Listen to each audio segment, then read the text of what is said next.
ఎప్పటికప్పుడు తాజా వార్తలను అందిస్తున్న ఏపీ పవర్ న్యూస్ కు స్వాగతం. విద్యార్థుల భద్రతపై AP power news ground report. మద్యం తాగి బస్సులు నడిపితే తాట తీస్తాం, పోలీసుల హెచ్చరిక. అనకాపల్లి జిల్లా వ్యాప్తంగా పాఠశాల విద్యార్థుల భద్రతపై అధికారులు ఉక్కుపాదం మోపుతున్నారు. జిల్లా ఆర్డీఓ ఆదేశాల మేరకు ఈరోజు చోడవరం పట్టణంలో పోలీసులు మరియు రవాణా శాఖ అధికారులు సంయుక్తంగా మెరుపు తనిఖీలు నిర్వహించారు. చోడవరం సీఐ అప్పలరాజు పర్యవేక్షణలో అనకాపల్లి బ్రేక్ ఇన్స్పెక్టర్ ప్రవీణ్ కుమార్ ఆధ్వర్యంలో స్కూల్ బస్సులు మరియు ఆటోలను నిలిపివేసి క్షుణ్ణంగా తనిఖీ చేశారు. ప్రధానంగా డ్రైవర్ల మద్యం మత్తును కనిపెట్టేందుకు డ్రంక్ అండ్ డ్రైవ్ పరీక్షలు నిర్వహించగా సుమారు 12 మంది డ్రైవర్లను పరీక్షించగా ఎవరూ మద్యం సేవించినట్లు తేలలేదు. అయితే 2 రోజుల క్రితం మాడుగుల మండలం కోడూరు సమీపంలో చలపతి స్కూల్ బస్సు డ్రైవర్ మద్యం తాగి వాహనం నడపడం అతి ప్రమాదానికి గురవడంతో విద్యార్థుల తల్లిదండ్రులు తీవ్ర ఆగ్రహం వ్యక్తం చేస్తున్నారు. ఇటువంటి ఘటనలు పునరావృతం కాకుండా ఉండటానికి ఇకపై ప్రతి వారం 2 రోజుల పాటు స్కూల్ వాహనాలను డ్రంక్ అండ్ డ్రైవ్ పరీక్షలు నిర్వహిస్తామని అధికారులు స్పష్టం చేశారు. విద్యార్థుల ప్రాణాలతో చెలగాటమాడితే డ్రైవింగ్ లైసెన్స్లను రద్దు చేయడమే కాకుండా కఠినమైన క్రిమినల్ చర్యలు తీసుకుంటామని, నిబంధనలు అతిక్రమిస్తే తాట తీస్తామని పోలీసులు ఘాటుగా హెచ్చరించారు. ప్రతిరోజు వాహనాల తనిఖీలు ఉంటాయని, డ్రైవర్లు మరియు యాజమాన్యాలు అప్రమత్తంగా ఉండాలని అధికారులు సూచించారు.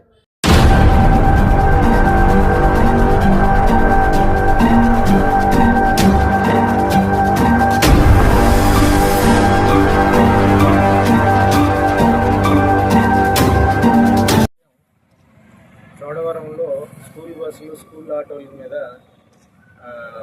వెహికల్ డాక్యుమెంట్స్, తర్వాత డ్రైవర్ల యొక్క బ్రీత్ అనలైజింగ్ టెస్ట్ జరిగింది.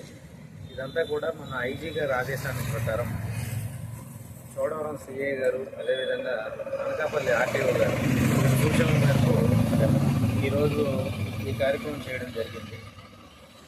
సో ఈ డ్రైవర్లందరికీ కూడా బ్రీత్ అనలైజర్ టెస్ట్లు కూడా చేశాము.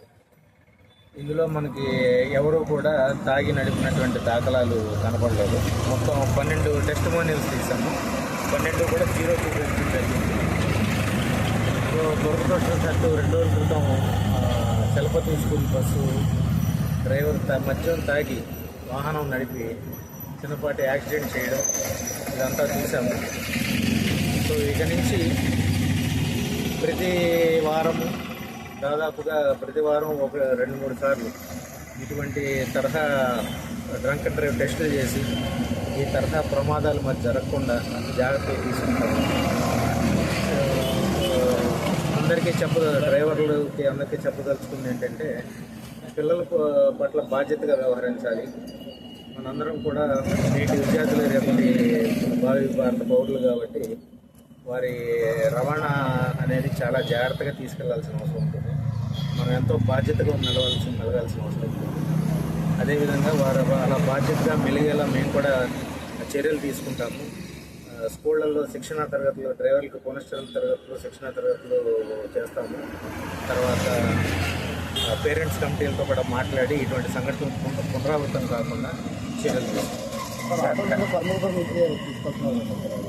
తప్పకుండా మేము యాక్షన్ తీసుకుంటూనే ఉన్నాము. అలా కనుక కనపడితే మేము కేసులు రాస్తున్నాము.